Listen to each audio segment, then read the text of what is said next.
Hello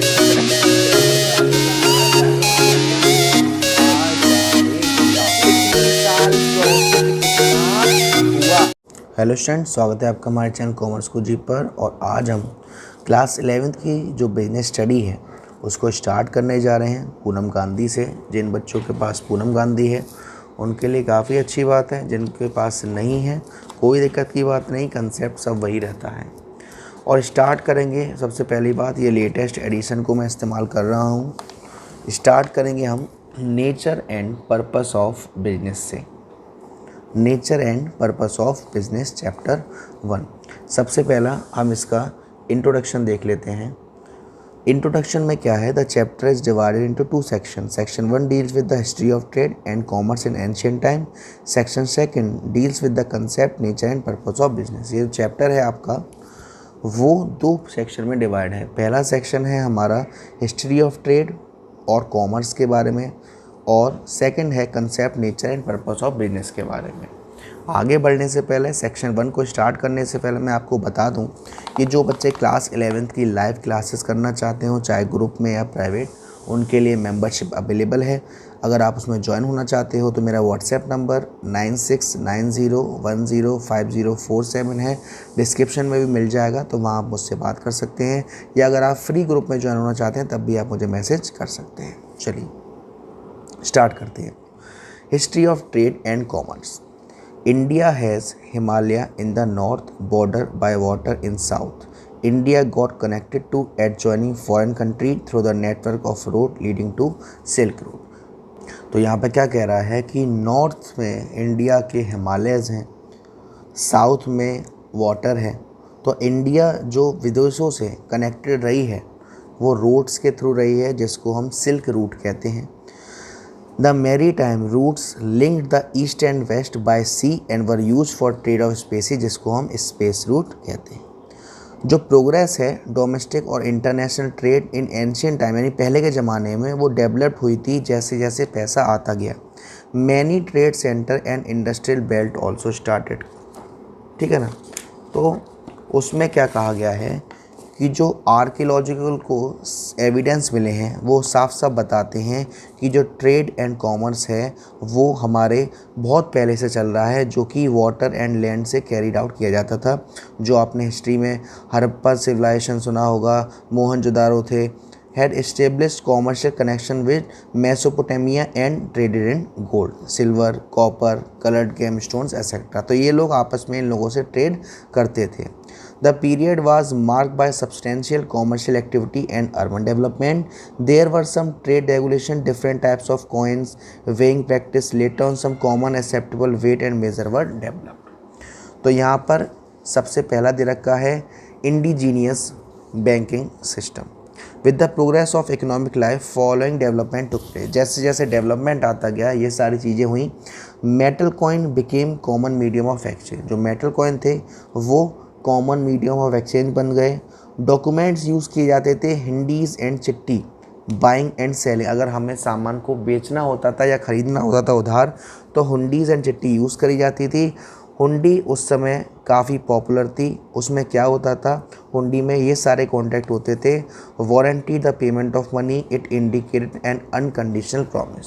इसमें जो party किसी चीज़ से, किसी इंसान से कुछ चीज़ को ख़रीद रही है तो प्रॉमिस करती थी मैं इतना पेमेंट इस टाइम तक कर दूंगा, और कोई भी कंडीशन शामिल नहीं होती थी।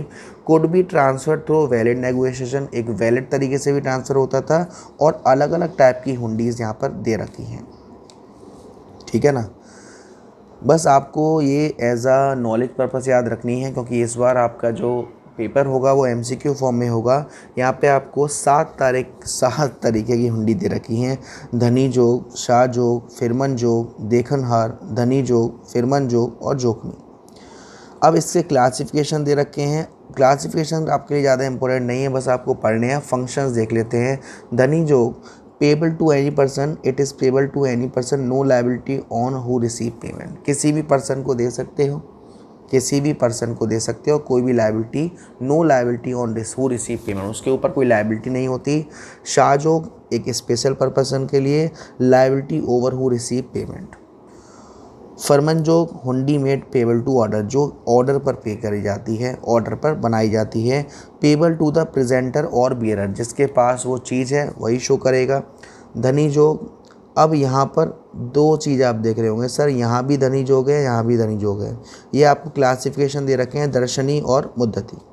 धनी jog payable over a fix period to earning person, no liability, मतलब कि एक सेम फीचर वही रिपीट होगा लेकिन इसमें फिक्स्ड लग जाएगा और उसमें फिक्स्ड नहीं है।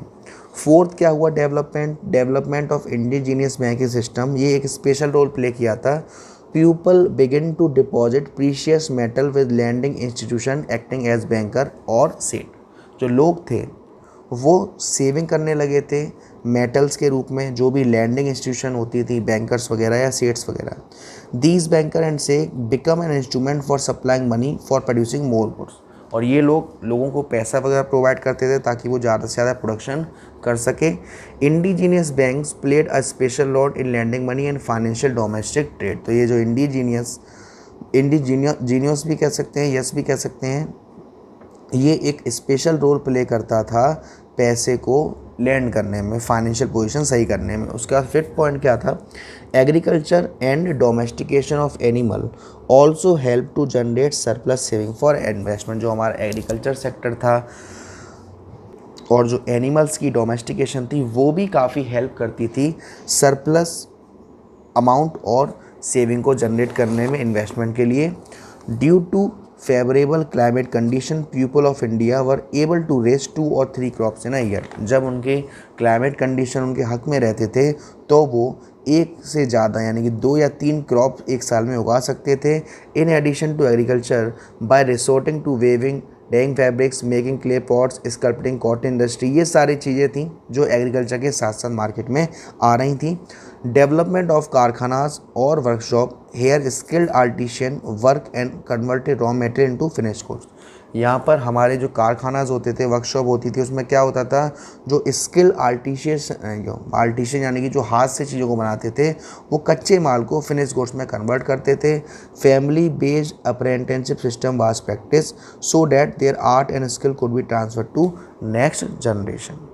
अब राइज ऑफ इंटरमीडिएट होते हैं बीच के लोग, दल्ले आप कह सकते हो, कमीशन वगैरह लोगों पे काम करते हैं, तो intermediates play a very important role in promotion of trade, जो हमारे बीच के लोग होते थे उन्होंने काफ़ी ज़्यादा रोल प्ले किया इसको प्रमोट करने में, किसको, ट्रेड को। जैसे कमीशन एजेंट जो होते हैं, ब्रोकर्स होते हैं, डिस्ट्रीब्यूटर होते हैं, जो होलसेल से माल रिटेल तक पहुंचाते हैं, ये हेल्प करते हैं ट्रेड को एक्सपेंड करने में। And brought in huge amount of silver Boolean into Asia and large share was in India. The institution of Jagat सेठ, इसमें क्या था, the institution of Jagat Seth also play an important role, किस टाइम, मुगल पीरियड में।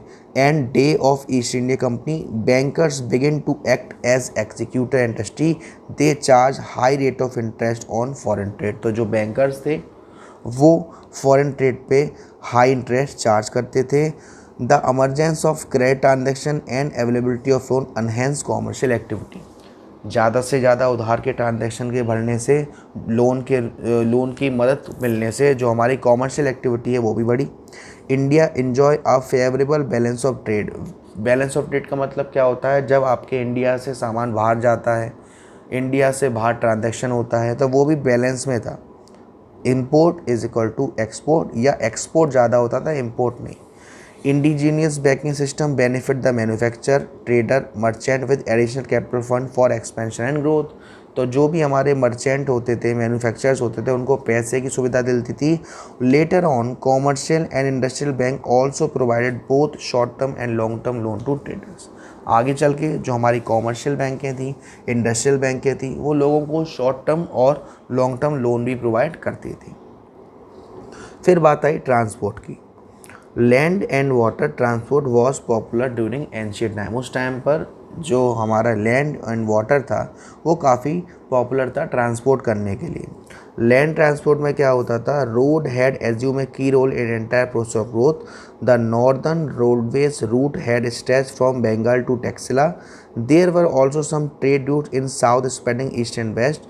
Trade route were wide and suitable for speed and safety, land transport में road का ज़रिया अपना आप जो यूज़ किया जाता था, जो नॉर्दर्न रोडवे रूट था जो कि बंगाल से टैक्सिला तक था, और भी कुछ रूट थे साउथ स्प्रेडिंग ईस्ट से वेस्ट में, तो ये हमारे स्पीड और सेफ्टी दोनों में मदद करते थे। वाटर वे ट्रांसपोर्ट में क्या होता था, maritime trade was another important way of global trade. Malabar coast on which Muziris is situated has long history of international trade. Pepper known as black gold was traded through this route. तो ये जो root है, इस root से black gold का trade किया जाता था। तो इसमें it was in search of an alternative route to India for spices that led to discovery of America by Columbus. Calicut coast was so popular that it was even visited by Chinese ship to acquire essential items from Middle East as well as pepper, diamond, pearls and cotton from India। जो Calicut coast है वो इतना popular था कि जो Chinese ship थी वो भी वहाँ पे एक्वायर की जाती थी एसेंशियल चीज़ों के लिए, जैसे कि paper, diamond, peels, cotton from India. ठीक है ना। उसके बाद ट्रेडिंग कम्युनिटी। ट्रेडिंग कम्युनिटी में आपको ये ध्यान रखना है कि कौन कौन लोग किस किस एरिया में कहाँ ट्रेड करते थे। ट्रेड का मतलब सामान को खरीदना बेचना।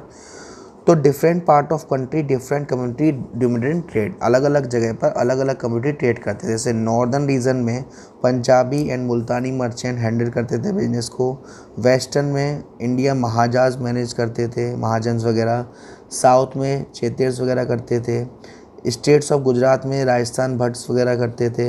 अर्बन सेंटर में mahajan committee represent their chief called nagar seth, other भी थे, है ना। तो ये सारी चीज़ें आपको देखनी है। देन उसके बाद merchant corporation. To protest the interest of trader some corporation were form, they form their own rules and regulation of membership, code of conduct which even kings were support to accept and respect. Merchant corporation में क्या होता था कि जो traders हैं उनकी interest को देखते हुए कुछ कॉरपोरेशन बनाई गई जिनके अपने नियम कानून होते थे, काम करने के कोड ऑफ कंडक्ट होता था, और इवन किंग को भी उनको एक्सेप्ट और उसकी रेस्पेक्ट करनी पड़ती थी। ट्रेडर हैड टू पे ऑक्ट्रे ड्यूटी ऑन इम्पोर्टेड गुड्स। जो ट्रेडर था उनको ऑक्ट्रे ड्यूटी देनी पड़ती थी जो भी वो गुड्स इंपोर्ट करते थे। Trade and industry taxes are also a major source of revenue. तो जो हमारा टैक्स का सोर्स था वो भी एक मेजर सोर्स था रेवेन्यू के लिए। Custom duty varied according to the communities. हर कम्युनिटीज़ में अलग अलग कस्टम ड्यूटी चार्ज होती थी। The ferry tax was another source of income generation. It had to be paid for passenger goods, cattle, carts. Local bodies use to receive tax. जो वहाँ की local bodies होती थी, लोकल बॉडीज़ यानी कि जो डिसाइड करती हैं किसके पास पैसा आएगा, है ना। The guild head of mahajan use to deal directly with king और tax collector and settle the market toll on behalf of the merchant. ठीक है ना। सो मेजर ट्रेड सेंटर कौन कौन से थे, बड़े ट्रेड सेंटर कौन कौन से थे वो आपको दे रखा है। जैसे पाटलिपुत्र, जिसको पटना आज की डेट में कहते हैं, है ना। तो ये सारे आपको नाम पढ़ने पड़ेंगे अगर आपकी बुक में दे रखा होगा। टैक्सिला कहाँ था, इंद्रप्रस्थ, मथुरा, वाराणसी, ये सभी नाम आपको दे रखे हैं। ठीक है ना। चलिए अब मेजर एक्सपोर्ट और इंपोर्ट की बात करी जाए तो मेजर जो एक्सपोर्ट किया जाता था उसमें स्पेशीज़, वीट, शुगर, इंडिको, ये सब चीज़ें एक्सपोर्ट करी जाती थी। और एक्सपोर्ट का मतलब हमारे इंडिया से बाहर भेजना, और इंपोर्ट का मतलब बाहर से इंडिया में मंगाना।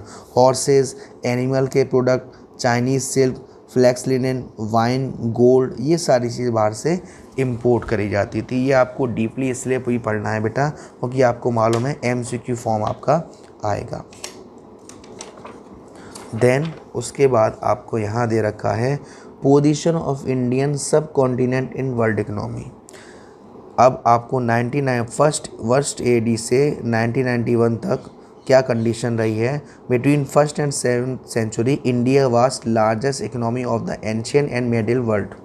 जो इंडिया की इकोनॉमी थी वो सबसे अच्छी चल रही थी, controlling about 1/3 and 1/4 of the world's wealth. उस समय वेल्थ का मतलब पैसे कमाना। The country was referred at Swarna Bhumi and Swarnadweep in writing of many travellers. जो ट्रैवलर्स होते थे वो स्वर्ण भूमि वगैरह भी इनको कहते थे। The pre colonial period in Indian history was an age of prosperity of Indian economy and made the Europeans embark great voyage of discovery. They soon realise the reward trade and exchange of golden silver. इसमें सब आपको दे रखा है कैसे कैसे developed हुआ। First 5 year plan आया, उसके बाद 1991 में हमारी इकोनॉमिक पॉलिसी चेंज हुई थी। ये ज़्यादा खास आपके लिए नहीं है, ये आपको पढ़ना है अच्छे से कि जो मेक इन इंडिया है, ये इनिशिएटिव है जो लॉन्च किया गवर्नमेंट ने 25 सितंबर 2014 को, जिसमें एनकरेज किया जाता है national as well as multinational company जो लोग आती हैं, लोग अपने अपने आइडिया रखते हैं और ये सारे सेक्टर्स हैं जो काम करते हैं। तो ये था आपका सेक्शन 1 का, जिसमें आपको हिस्ट्री वगैरह दे रखी है। सेक्शन 2 में आपका बिजनेस पढ़ेंगे हम, जिसको हम अगले पार्ट में देखेंगे। वीडियो से रिलेटेड कोई डाउट हो तो आप कमेंट बॉक्स में मुझसे पूछ सकते हैं या डिस्क्रिप्शन में मुझे बताइएगा।